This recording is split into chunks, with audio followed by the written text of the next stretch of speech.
Une inauguration un peu particulière maintenant au centre hospitalier Alpes-Léman. L'établissement a ouvert officiellement un lieu de recueil et de silence. Cet espace de recueillement est accessible à tous et à toutes les religions. Le projet a rassemblé les représentants des cultes chrétiens, juifs et musulmans. Ils ont travaillé ensemble pour proposer un lieu où chaque religion a sa place.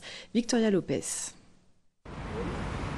Musulmans, juifs, chrétiens catholiques ou protestants, la salle de prière du centre hospitalier Alpes-Léman est ouverte à tous. Elle est le résultat du projet mené en commun par des prêtres, des rabbins, des pasteurs et des imams de la région.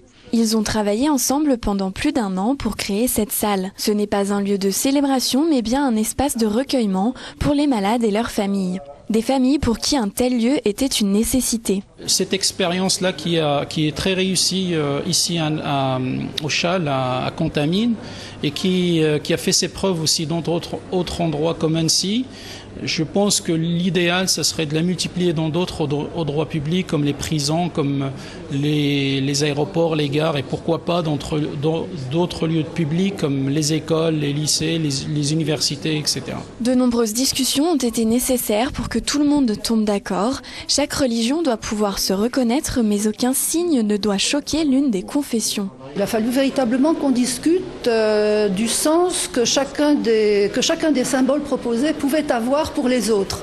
Ce qui fait qu'il y a des choses qu'on n'a pas retenues en fait pour ne pas choquer, pour que ce ne soit pas choquant pour d'autres communautés.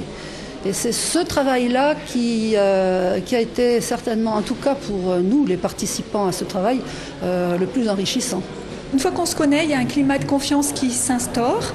Et puis on a pu se parler, exprimer aussi ce qui était les fondements de notre foi, ce qui était fondamental pour nous, revoir aussi l'histoire des religions, parce qu'elles ne sont pas toutes nées au même moment, et que comment ça s'impliquait, et puis comment les choses pouvaient être aussi communes ou diverses. Cette salle de prière commune, une initiative qui rassemble et qui dépasse les cultes dans un contexte où les religions s'affrontent à travers le monde. Parlons emploi maintenant avec l'invité de la rédaction.